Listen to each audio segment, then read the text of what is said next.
Greetings, valued poll listeners, and welcome to episode 103 of the Poll List Podcast, a bi-weekly show about comics, pop culture, and faith.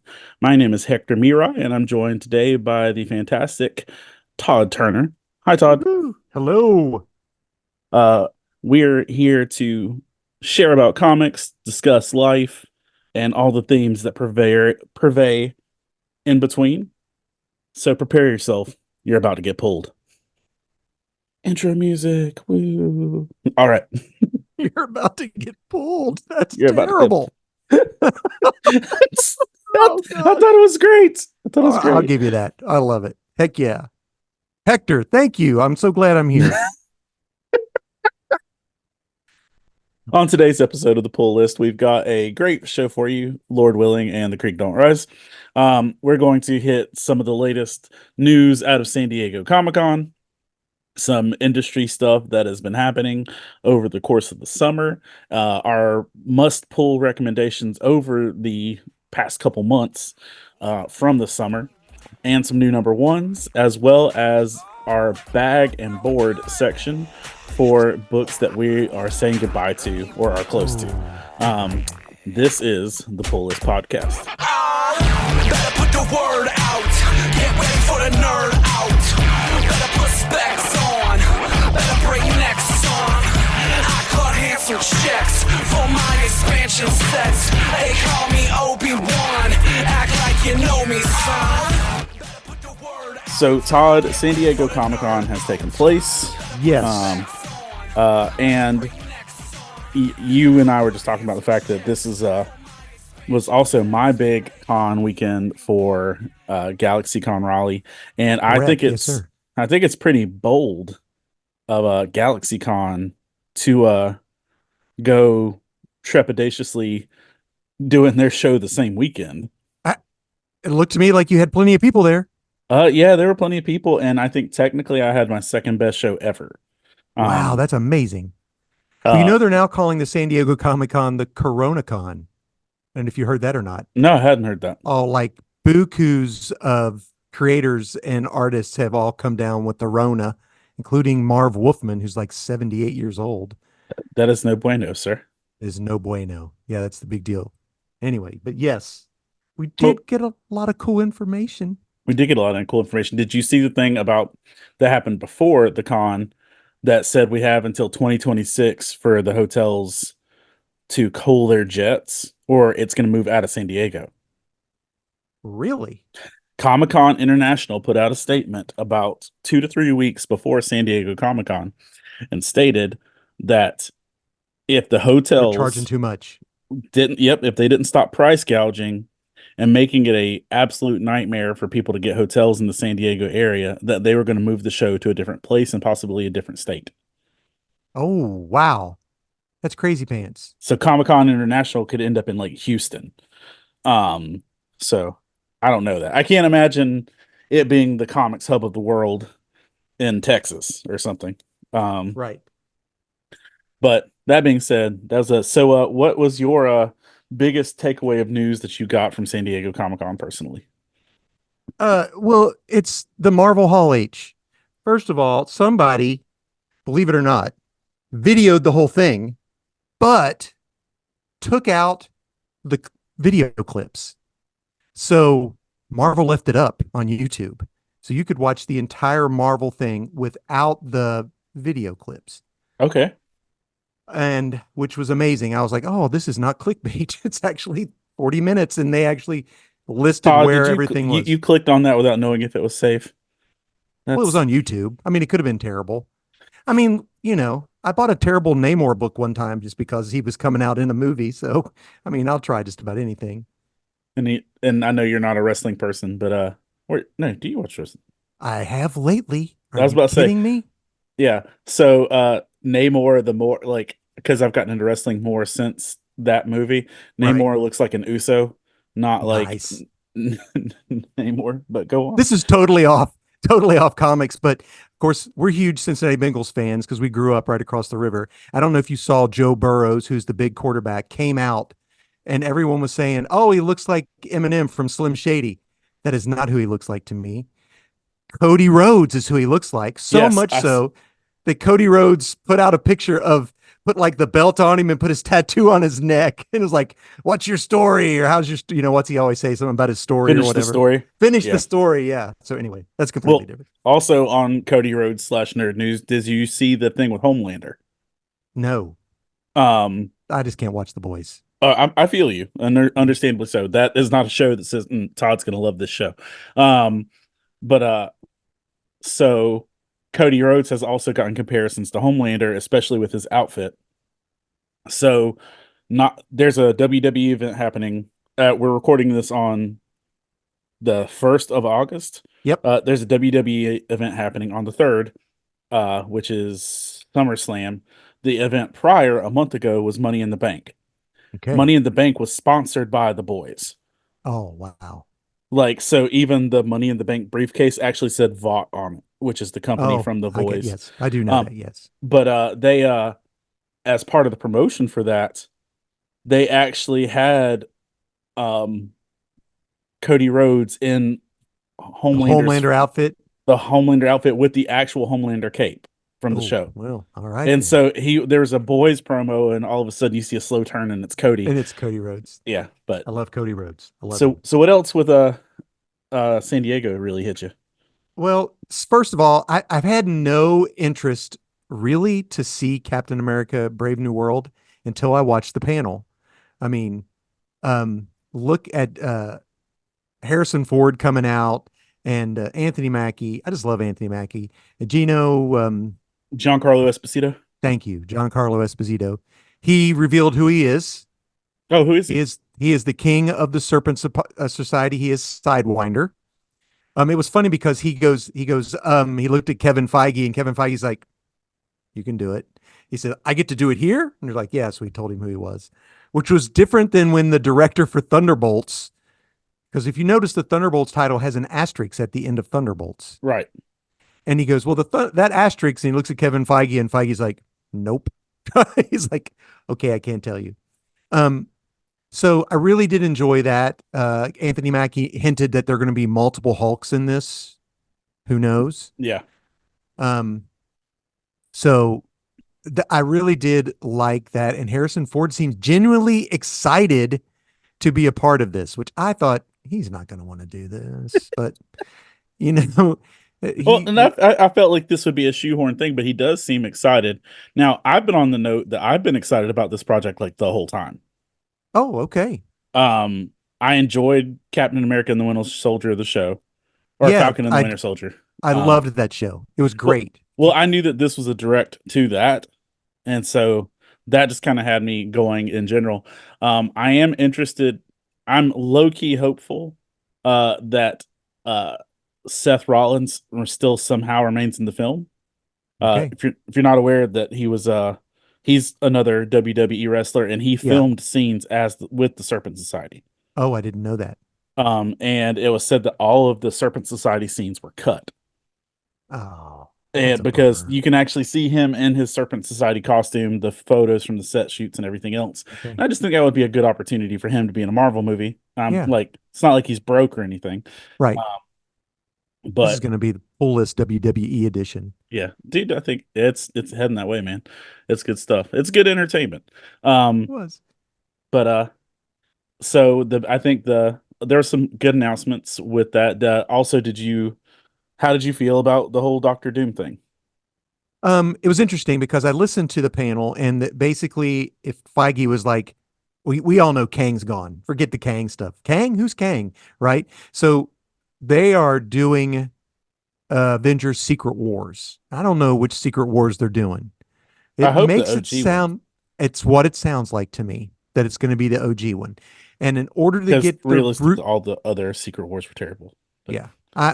And they already did the Secret Wars in the Skrull TV show with Nick Fury. Pretty much the Secret Invasion. Well, Secret Invasion, Secret Wars. That was Secret Invasion. Yeah. Secret Wars is the other planets, multiverse stuff. Right. That was the original, where we get the first Venom costume, but not called Venom. But anyway, so the Russo said, in order to do Secret Wars, we have to set up for the movie. We just can't come in and do Secret Wars.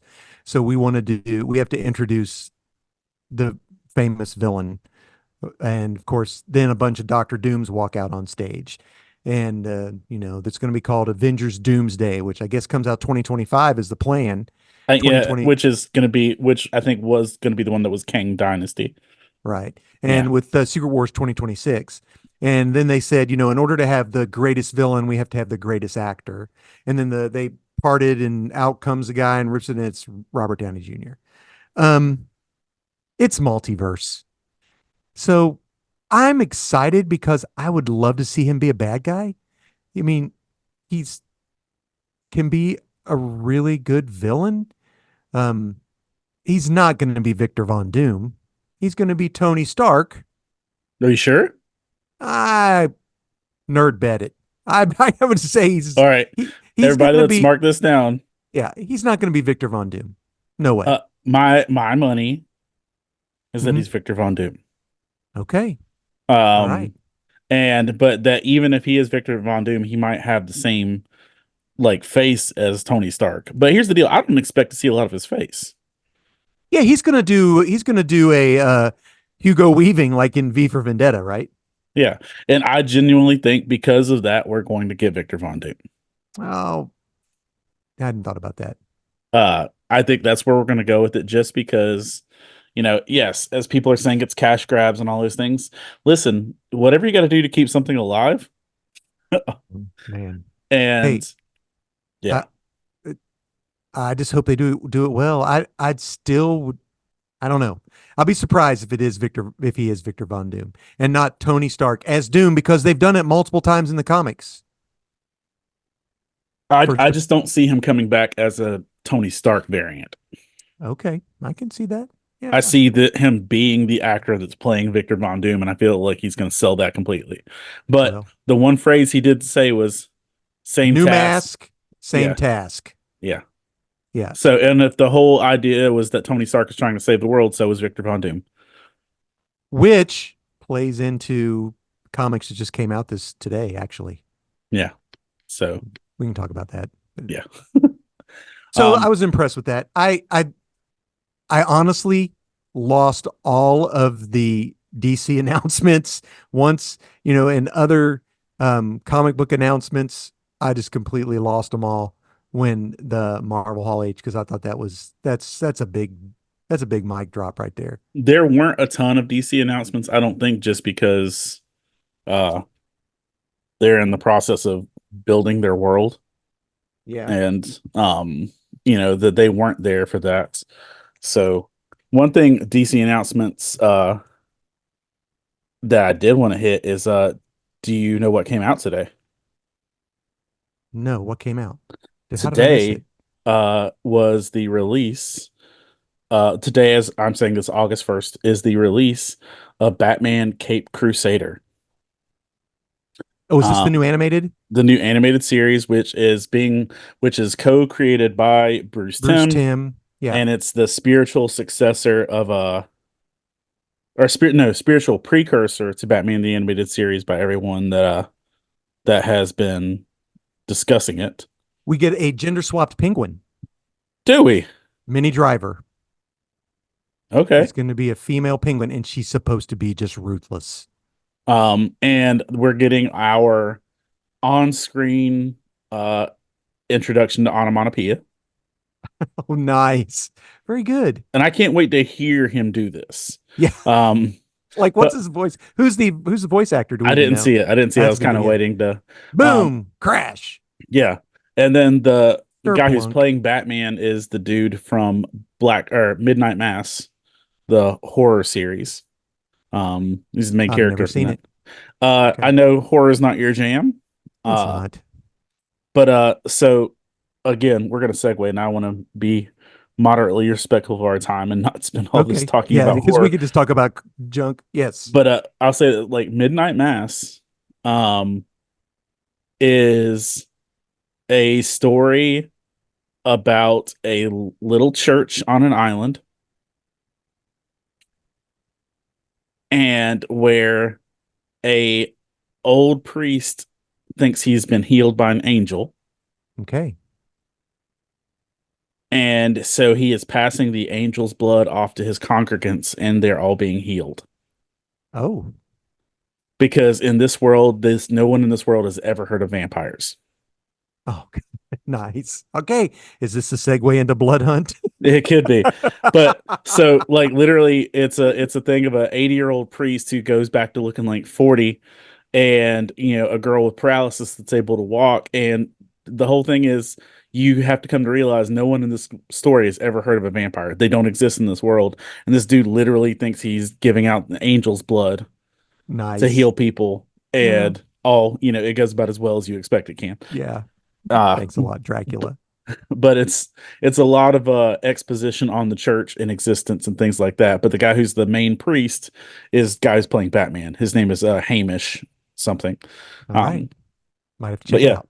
there's a lot of good stuff. I am fully planning that the first moment I get, I'm going to binge the whole season because it's out, and I All think it's right. only 10 episodes. Each one's an individual story, but it has one overlapping thing. So yeah. Any other nerdy news or anything that popped up for you? No, that's about the biggest stuff. Yeah. Oh, one more thing that might be important. Colin Kaepernick. Everybody remember Colin Kaepernick? Yeah. He has raised like millions and millions of dollars for a new company that is it's an artificial intelligence company that's supposed to help independent people make their own comics called Lumi, I think is what it's called. I read that today and I thought, oh yeah, there we go. How you have the computer make the comic for you? I don't know how that works, but there you go. That sounds horrible, It sounds horrible. and Yeah. I'm sad that that's existing. Sorry. That's just killed it right there. Yeah. Also, with that note too, there was a s- something I had just seen in that kind of almost like that same bubble, but it's left me, so I'm gonna progress on. So we Right. are gonna jump into our polls for the month, and so for the past couple months. So let's alternate. We'll go back and forth. So Todd, hit me with your first poll for. My first pool is this has got the longest name of any book that's in my pool. From the DC Vault, Death in the Family, Robin Lives, issue 1. um Okay. so before the pull list stopped for the break, DC put out basically it was a what if Jason Todd had lived. And so they had already, of course, they'd already had that book written because they didn't know what the vote was going to be if Jason Todd was killed by the Joker or if he lived. So they printed that book and it came out. This is the next book that follows that, if Okay. Jason Todd lived. And it opens with the murder of the Joker. The Joker has been murdered. I missed that. Show, what's it look like? Well, I have a variant cover. Okay. Mike Mignola did all the covers for the original Death in the Family book. So I got the Mike Mignola variant. It is so cool. Yeah, I saw that and just thought it was the reprint again. I didn't realize it was the next issue. It is the next issue. I think it's going to be four issues, I believe. And this follows, I'm sure that the person who killed the Joker is Jason Todd. We've not gotten there yet. But this is Joker's been killed. Jason Todd is falling apart. It's falling back and forth. Bruce hires a psychiatrist to help Jason, and we're basically getting her narration throughout this story. Jason goes off to try to defeat the Scarecrow by himself, and then the Scarecrow hits him with this new type of toxin, and it just throws him back in to the fear about all of it with his, with losing his mom and being beaten by the Joker. And Bruce almost kills the Scarecrow and to try to get Jason back safe. And it is drawn by Rick Leonardi and written by J.M. DeMatteis. So it's an old crew writing. The paper is even like the old paper. It's not like the shiny stuff. It is like the comic really came off the next in the 80s when the vote came out. And it's really good. It's showing some serious emotion. I can't wait to see where it goes. Okay. Yeah. No, I didn't even know that existed. Yeah, And there you I go. saw it on the shelf and just kept going because, like, there's always so many I know books. there's 17 million Batman books, Yes, there really are. and you got to stop sometime. You got to bag and board something. So, What do you my got, first, Hector? I've got the Whisper Queen, #1, uh, from Image Comics, and it's a Chip Zdarsky fantasy book. How did I miss this? Dude, it's flipping gorgeous. Let me just say though, mature reader, Understood. Yeah. mature reader. Um, and this is maybe some of the best world building in a single issue I've read. Wow. All right. This reads like Warcraft and Game of Thrones squished together. Okay. The story kicks off with the assassination of a king. Literally, the first page is black page says the king is dead. The king's long-term assassin, who is serving a life sentence for something, is notified in prison, breaks out, reunites with an old friend, and they go on a quest across the lands to find what's going on and to basically begin freedom. But like they're afraid of this bounty hunter called the Dark Whisper. And like so even got this like kind of cool little Oh yeah. glowy face there. The Dark Almost Whisper. like a almost like an anime look to the art. Yeah. It's and definitely in some ways, let me find like a good representation that's family friendly. Um because I didn't realize it was gonna be the type of mature that it is. Oh yeah. I get you. It's not the worst because a lot of it, the fact is you're dealing with fantasy creatures. Right. So at But least it's a, still, you get yeah, the gist. yeah, it's Oh yeah, there's a big stabby stab. yeah, there's a big stab. Um, I Okay. just Who's the remember artist? the artists are Chris Anka and Matt Wilson. All right. Don't know him. Nope, not me either. Good And on you, Chris and Matt. yeah, but there's so in very much fashion as to the current season of House of Dragon, there's a scene where a mother has to go yank their child out of a brothel, Oh, okay. like their adult child out of a brothel. And Sort of like so Saga. very much so. And I get Saga vibes as well. But this was just a really good book, and I have not been back to the comic shop with time to look in a minute. And I'd forgot that I had pulled this out in the first place. Well, that's So awesome. I Joy totally find. I totally plan to follow up the next couple issues. So that's my first Coolio. one. What you got? I promote I never collect Star Trek books. I just don't. I love Star Trek. I love Star Trek. But I got Star Trek Annual uh from IDW because on the cover is it's like a split cover, but it's Data, half of Data and in his like regular outfit, the other half in the Sherlock Holmes hat and Geordi as Watson, and it had me. I just had to buy it.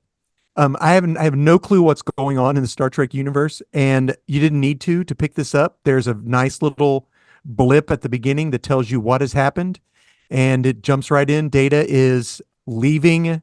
He's resigning from Starfleet because he has to go find Lore, his evil brother, because Lore has captured something called the God Killer Array, which has something to do with the Bajorans. I mean, we get everybody in here. You get the Klingons, Bajorans. He goes and gets Chief O'Brien to help him. And while they're doing something, they have to be rescued by Geordi LaForge. So, and it has a great story. It ends with Data being captured by Lore. Lore says, if you want to catch Data, just give him a mystery to solve, something like that. And it ends with a very cool Data. Lore's got Data's head on the chair. They're in a spaceship, and then it says, "If you want to find out what happens next, get issue 23 of Star Trek." And I thought it was a great story to pull in people and to start reading their book. I mean, because it's got me intrigued. I had no intentions, but I picked it up because, yeah, you got to love The Data cover and got you. Geordi. Yep. Yeah, the cover got me, and it wasn't even the A cover. It's the B cover. And I can't stand variant covers. Nothing against the artist and everything. It's just I end up going and buying the same book 4 times because I thought I don't have it. Okay, so whenever I get to another one, I'm gonna tell you about that too. Gotcha. So what do you got next, brother? So I'm gonna just put these together as one book, but Ain't No Grave 2 and 3. Oh, yeah. Scotty Young. Scotty Young with if you've ever there's a video game called Darksiders, where you play as Death, and Hey, this has kind of a Darksiders vibe, but it's a mother trying to and I think I may have mentioned this on the last episode. It's a mother trying to prolong her life to take care of her child by what we understand, and she literally goes into the netherworld to take on death and claim her life from her for her child.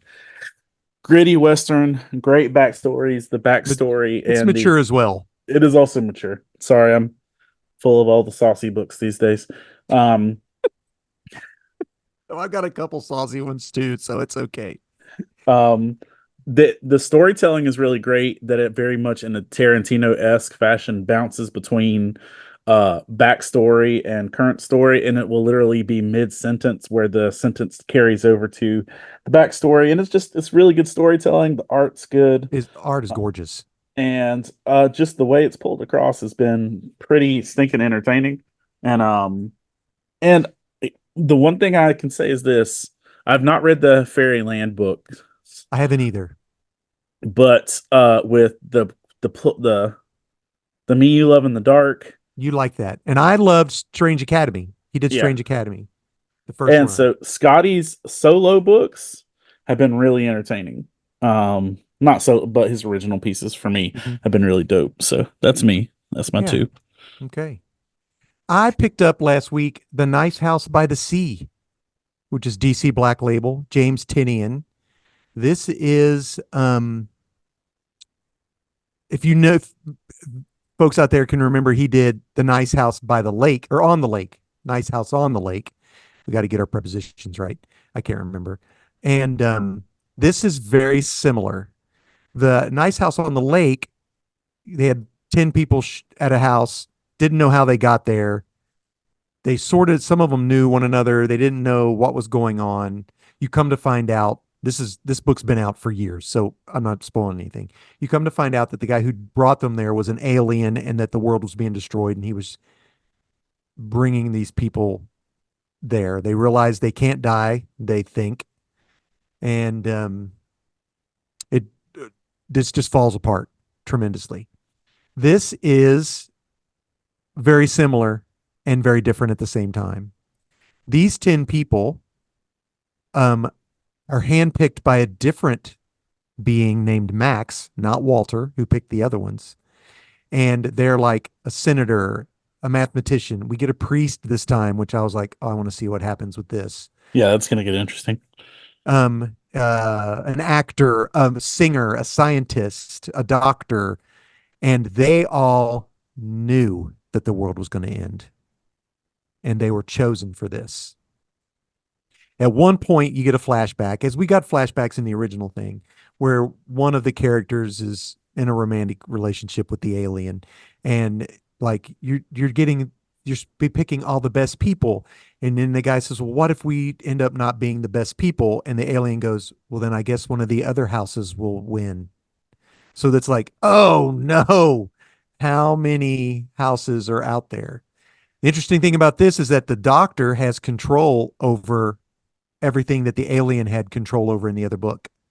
So you don't like the way you look? He can change the way you look. You want it to have sun up now? He can make sun up now. And it's going to be another just experiment on the human condition and how people deal with. It opens up. They've been in there 2 years. So we'll see what goes from there. Okay. It's really good. Same premise, different premise. Yeah. I'm excited though, because that does sound entertaining. It's very entertaining. I just want to see, honestly, how the priest is handled. Is that? Me too. You said that, and I'm like, okay, now I'm in for this. I put Yeah, it in my, as soon as I saw the title, I had to put in my pulls. Yeah, I didn't know it was coming out Either. until like Wednesday of of new pulls, and I didn't even get to go to the comic book shop. I was like, I emailed my comic book guy and go, can you put one back for me? He's like, done. I was like, good, thank goodness. But the priest, I think, had one main thing. People were changing the way their bodies look, and he was like, we need to sort of do something about this. This isn't right. That was about it. So we'll see what happens. Okay. Yeah. So I'm gonna hit up Wonder Woman 11. Okay. All right. I got words. You got words? I do. I loved it.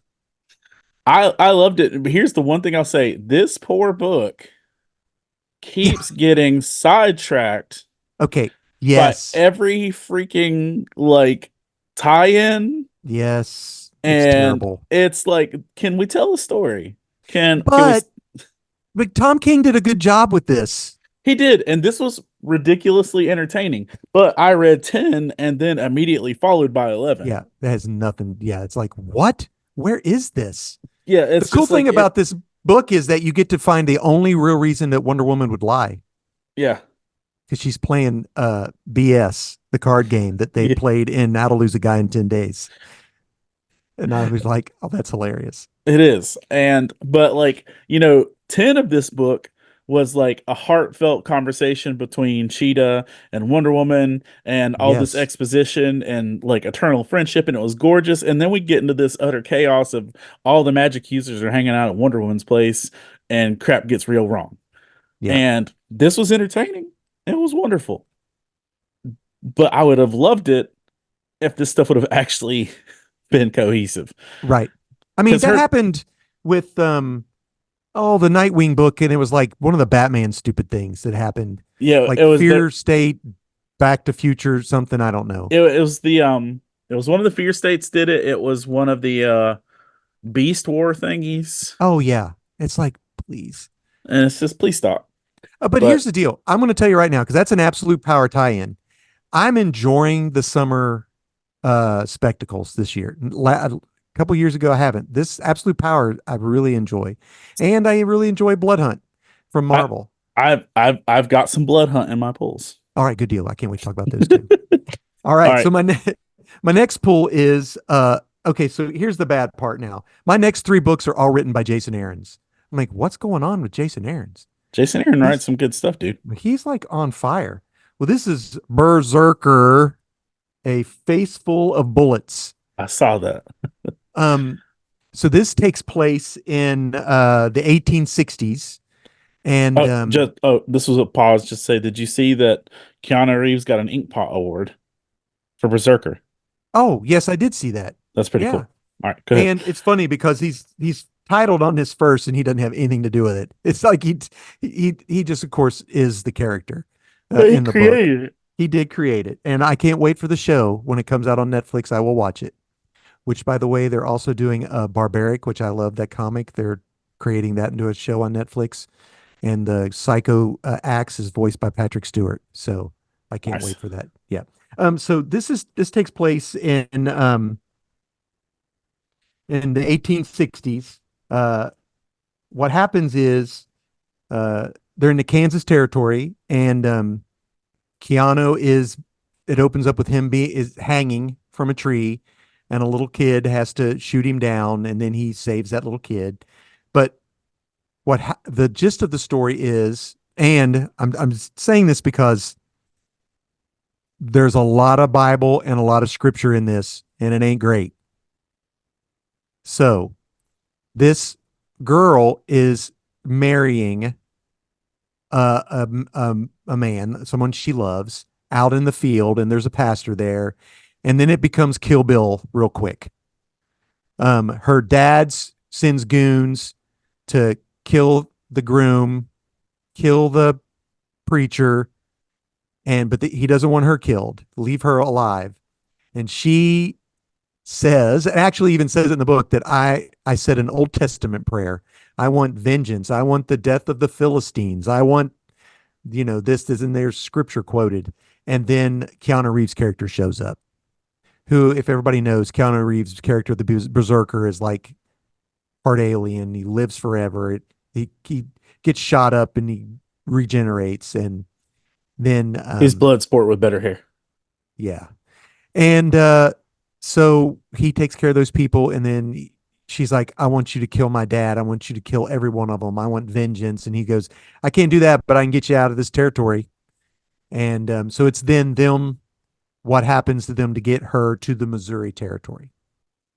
And at the end, the dad does show up to kill him or whatever. And Keanu leaves to go take care of the dad and all those. And then catches back up with the daughter and drops the daughter off. And she goes, how did you kill him? And he's like, I didn't kill him.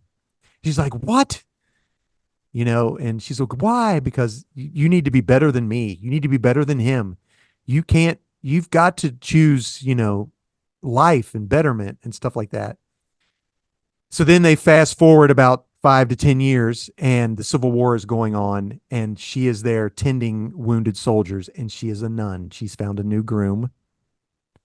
And one of the people that she helps, she doesn't realize it at the moment, but is Keanu Reeves. And you come to find out that Keanu did kill her dad pretty bad, but just told her he didn't, so that she would make a choice between vengeance or not. And she chose wisely. It was a really good book, well written. Use a lot of scripture in it in a hellfire and brimstone type of way. Very Old Testament, like rough stuff. I think it's past Old Testament. I mean, but Pre-Testament. It's pre-Testament. But she does choose a better path at the end, which was nice. So Okay. yeah, Berserker, no vowels. Uh, What do you got? I'm only going to hold up one of these because I don't have the other one easily accessible. But the Fantastic Oh. Four Blood Hunt Yes, issues. so good. Um, Okay, good, because I only have one Marvel book in my pools, and I'm like a Marvel apologist all the time. But it's hard to choose the books because of like almost every Marvel book is involved in the Blood Hunt. yeah, So I don't think Daredevil is, and I'm grateful for that. no, it's not. No. But I mean that's the thing. Most of the Fantastic Four books are just wacky situations anyway, Right? and so this is par for the course for them. But getting Reed and Alicia. trying to rescue people in the middle of a vampire apocalypse with Reed stretching himself too thin, literally and physically, while the rest of the family tries to keep people alive at their house. It was just a solid book. It was creative. The interactions between Alicia and Ben and Reed were solid. Really enjoyed those, and it was just fun to read. I liked 21 better than 22. Like, Yes. There was but some good dialogue between Reed and Alicia. yeah, and that was the big thing was like I enjoyed their dialogue a lot. Like you can sell me on a book pretty easily with good dialogue. Yeah. Just saying. But yeah, Yeah. what you got? I love Fantastic Four. So this is my only Marvel book, and I don't even know if people would consider it a Marvel book. It is Uncle Scrooge and the Infinity Dime. It's another book written by Jason Aaronson. This book was delightful. And this is an all ages book. And if you have young kids that we get into, go out and buy this. Now, granted, this book is $8. It's $7.99. Cheese and crackers. But there's a reason. There's basically 2.5 comic books in this book. So this is really a what if type book. What happens is in this universe, Scrooge McDuck, there was an old comic put out by Don Rosa and Carl Banks ages ago called Christmas at Bear Mountain. And it is about Donald and Huey, Dewey, and Louie showing up at Scrooge McDuck's for Christmas. And Scrooge is dressed as a giant bear. And then a little bear thinks he's his daddy bear. And anyway, it's silly and funny. Well, something happened, and Donald and Huey, Dewey, and Louie didn't make it to Scrooge's house. So Scrooge then believes that no one loves him, and he becomes just angry at the world and bitter. And cool thing is that they include that original comic in this comic. So the OG 60s, whatever, 50s comic book is put in here as well. So you can go back, you can read it after you read the main story. So what happens is while Scrooge is down in his money bin, his big vault, his lucky dime that he keeps around him gets almost pulled into a mirror that he got from Magica Dispel. So we're getting all of the duck lore here from everything. And what it was another character reaching through to try to grab his dime. So then you find that this person is the evil one who tries to collect all of the special dimes from all of the multiverse. So you have they have to go to Gyro Gear Loose to help figure this out. You get the Beagle Boys, all of the Scrooges from all the other universes that have had their dimes and money stolen from the Lord of the Dime is what he's called instead of the Lord of the Rings. I know it's absolutely silly, but it is so fun and refreshing. And at one point they have to have this huge, but there's all these Beagle Boys, and what they do is they release the Donalds. So like all the crazy Donald Ducks from all the multiverses and are fighting the Beagle Boys, and it has a great ending. You know, the evil McScrooge comes in and realizes the error of his ways, and they include him in their. You were all family in this big multiverse or whatever, and so there's a great ending. And there's a great letter from Jason Aaron's about why he wrote it and what is on his heart when he did it. And not only that, at the end you get a 5 or 6 page preview of what if Donald became Wolverine. So yeah, I loved it. I read it multiple times. It's really good. Anyway, I would really encourage folks to get that, especially for the kids if you can.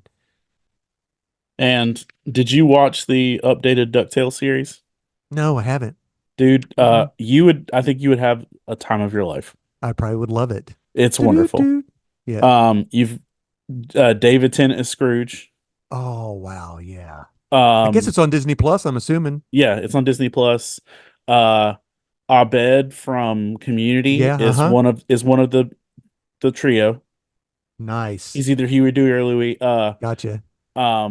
The guy who voices Sonic the Hedgehog is one of them. Well, strong. Catherine Tate is Magica Dispel. What is it? Is it like what Doctor Who, man? Everything's Doctor Who. Oh, and there's Doctor Who references in it. Oh wow. And then they heavily cast the show. Miles Morales' mom is from Across the Spider-Verse is Daisy. No. Quentin Gizmo Duck's alter ego. Oh, okay. I can't remember. I can't. It's something Quentin something. But his mom is the mom from Spider-Verse. Lin-Manuel Miranda is Gizmo Duck. These are just people having a blast. It's literally like, hey, do you want to be in my show? Yeah, I want to be in your show. You can literally tell these people are just having the time of their lives. Okay, I gotta watch it. Sold. But the best Marvel tie-in for this, like just to say this is why I went there, because we're doing the whole Marvel tie-in with it, is during one of the big climactic things. Oh, you get Darkwing too, eventually. Oh, nice. Darkwing gets his own thing towards the end of the run.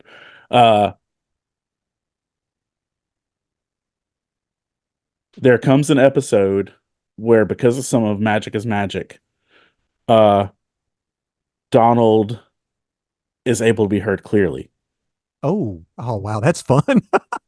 Oh yeah. And guess who voices clear voice Donald? I don't like somebody for English, like I don't know who. It's Don Cheadle. Oh wow, that's great. So Don he's dapper. Cheadle. He's That's dapper great. and like, Yeah. That's like, so great. he's like, all right, I got to listen to that. He's like, what? This is how I always sound. He's like, what do y'all hear? That's great, man. Yeah. Well. So I'm just gonna throw this in Go the ahead. Superman number 15. Superman was great up until the first 13 episodes or issues. Then we got into the Lobo Brainiac War. House of Brainiac. Yep. Yeah, House of Brainiac. And this is the end of that. And I put this one in here solely for the dialogue between Brainiac and Superman towards the end of it.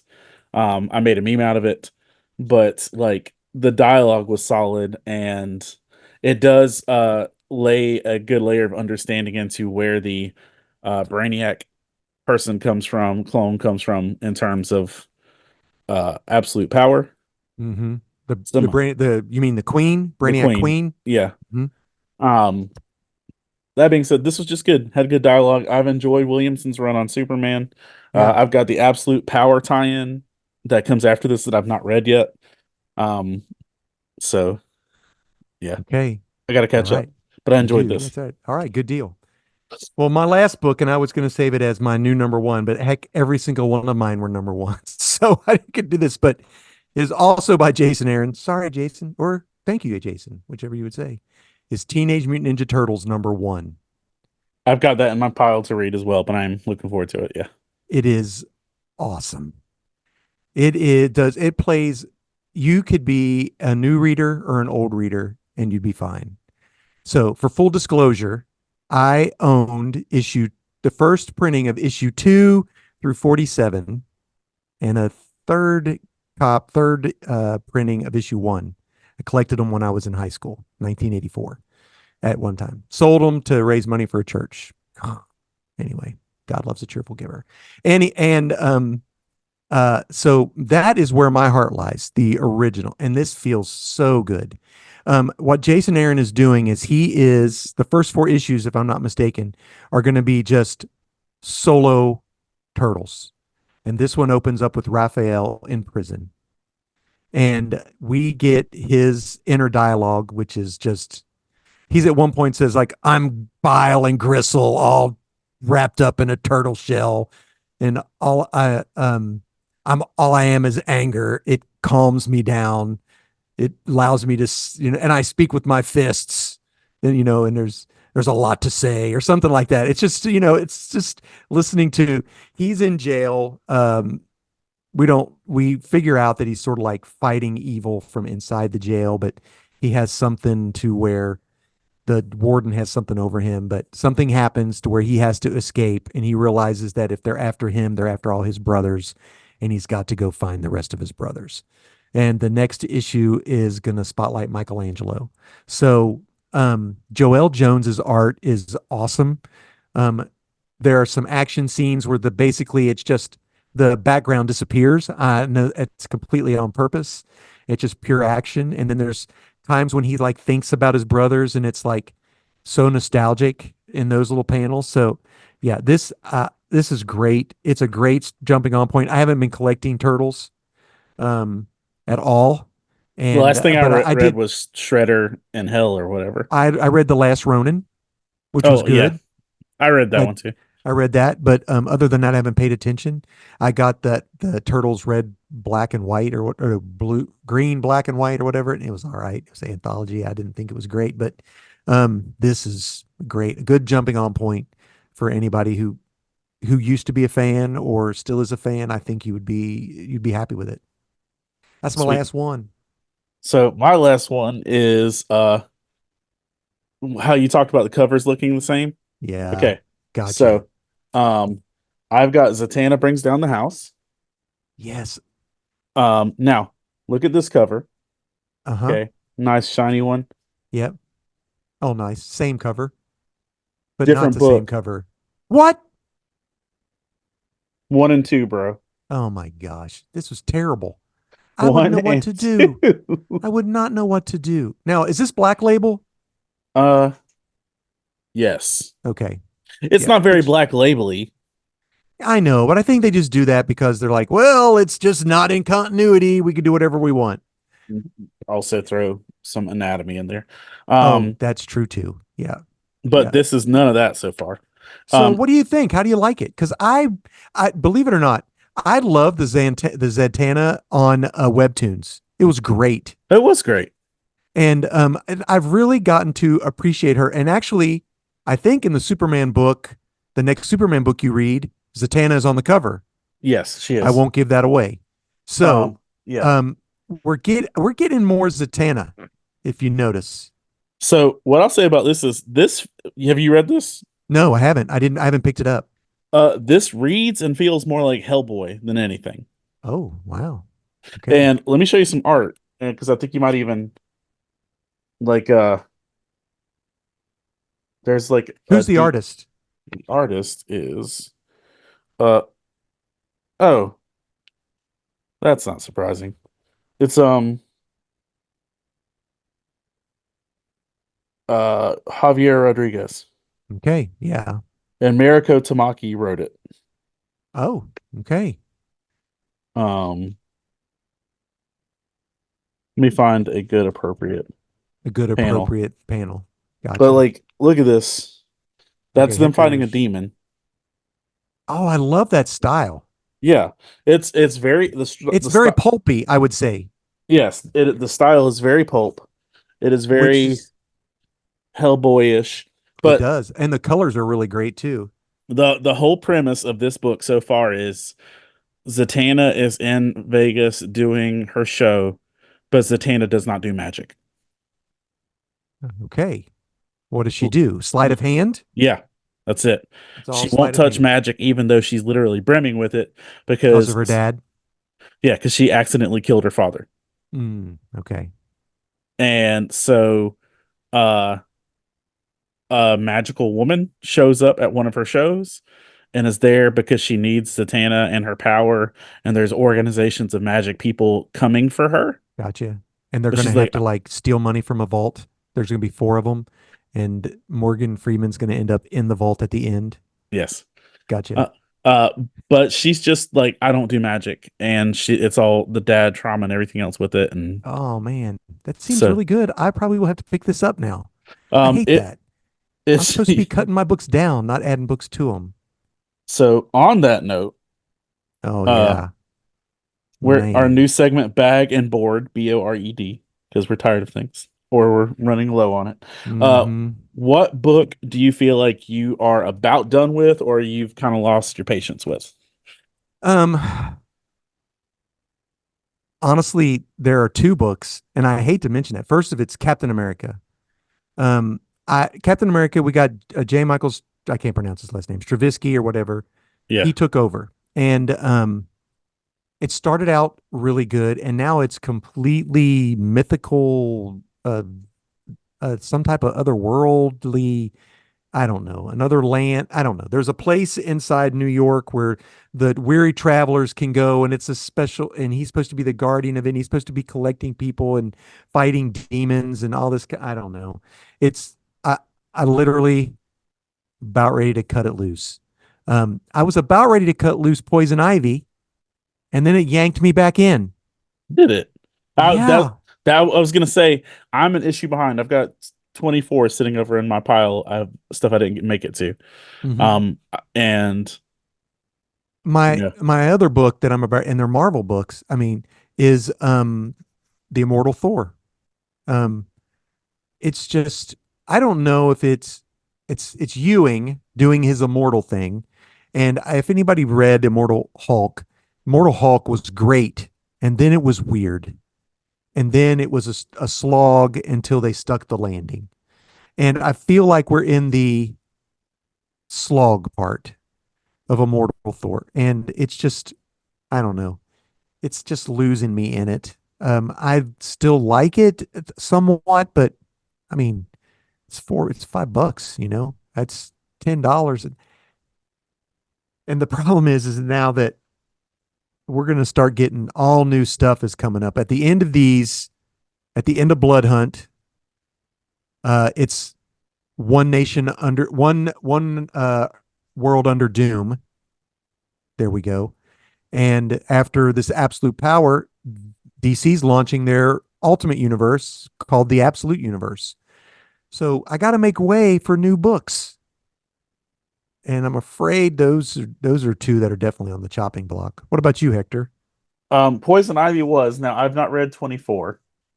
Um, I'll say this: Helverine got two issues out of me because my comic shop provider was being nice and said, "Oh, I'm going to throw these in here. I think you'll like these."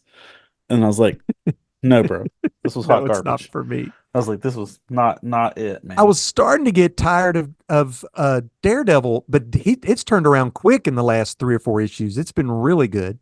It really has. Batman and Robin is probably on the way out. Ditto, but they just finished a story arc. Okay. So the issue with Batman and Robin for me is the artist. Yeah. Daniel DeNiccolo, I think is her name. It's just, it feels more very anime-ish, very manga to a point, and the coloring is so. It's for the way she does her coloring is hard for me to see, where I have that colorblind stuff going on. Red Hood and the Hill, I think this is the last issue, so it's on its way out organically. It is done. I love it when that happens, when I can just drop one. Well, and here's the thing. I complained for the better part of 3 years. Yeah, because they never finished the story. Because they never finished the story, Cody Rhodes. And now that I got the story, they should have left it. Should have just stopped. They should have just left me with something to complain about, because what I got was not satisfying. Yeah, it just felt like somebody else's story that they just shoehorned. Gotcha.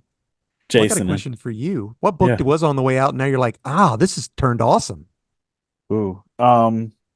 Since you threw this at me at the last second, I'll throw one at you. I'll share mine while you think. Go ahead. Outsiders. Okay. Outsiders I am a huge Planetary fan. Yes, I think I've sent you a copy. I think I've sent Chris a copy, because I love it so much. And, you got Hello Darkness. Yeah. That was rough. That was rough. I almost put it in there, but yeah. Yeah. I got it. And I was thinking, anyway, so it is, really, really tying in the old Wildstorm, titles. Like we're getting Authority, Planetary, and at one point they go to a place where old stories die, and we get old DC characters that you haven't been in a comic in forever that are stuck in this place where stories go to die. Okay. Which it was just like a diner out in the middle of nowhere type thing, and I'm really enjoying Outsiders. So yeah. So I would say She-Hulk was close to that for me, like on the way out, but it saved itself. I will say this, and I'm not saying that I'm not going to read this further, but I'm going to say it took a hard turn in 3 of Napalm Lullaby. All right. It went from being a really cool mythical story to being a very heavy-handed critique of the church. Oh. Which the church deserves some analysis, criticism, and discussion. Hey, if somebody's talking about it, they're talking about it. Yeah. But man, this went from like la-di-da to church sucks. Oh, wow. Church sucks, God sucks. It went raised from here to stay. Yeah, it did. I'm trying to make my way through her follow-up book right now. Oh, okay. I got the advanced copy of it to be on her street team, and I'm reading through that now. Good deal. Yeah. All right. Well, I think that about does it for us here at the Pull List Podcasts. And before we roll out, want to make sure you know that this is episode 103. It's now going to be in your ears and your eyeballs. And speaking of your eyeballs, we now have our own dedicated YouTube channel. Woo-hoo. YouTube for the Pull List Podcast, youtube.com/@the-pull-list-LTN. So it's not as hard as it sounds. That's a lot of words. It is, but you can find all of the Pull List episodes there, including this one. And there's just going to be some really cool opportunities with that. We couldn't possibly do this alone. As many of you know, we take this epic journey of podcasts and fandom with lots of other amazing podcasts, which also now have their own YouTube channels on the Love Thy Nerd Podcast Network. But you can find all of this stuff over at lovethynerd.com to get into the rotation with that, as far as also finding on LTN radio. But we also want to let you know that The podcast is now part of the Glue Network, GLU, which is a streaming platform available on Roku and Smart TV, as well as via iPhone, Android apps. Glue exists to unlock the inspirational value of faith-centric programming, partnering with Christian content creators like Love Thy Nerd, the Pull List podcast, and all the other things. We are proud to join our friends at God Squad Church and Unity Gaming for the first group, as the first group of nerd culture channels on the platform. You can get Glue Network app today and search for Love Thy Nerd. So, Todd, thank you for joining on and jumping in as we start off. I love it too, man. It was good to talk to you. I've seen you twice this year, and now in realsies, IRL. Yep, and IRL, and across multiple states and everything. And there were people talking about your booth at my show this weekend. Oh, well, let's talk about that off air. But they're just bragging on Mosaic fan art, Coolio. and just the stuff that was there. I thought, I was like, yeah, that's my friend. But yeah, it's been good. So thank you for joining with us. Thank you for being a part of this and letting us be a part of your story and the stories that you enjoy. And remember, kids, Read more comics. Boop. I'm gonna take all 7 continents as a game of risk. I'm the master of epic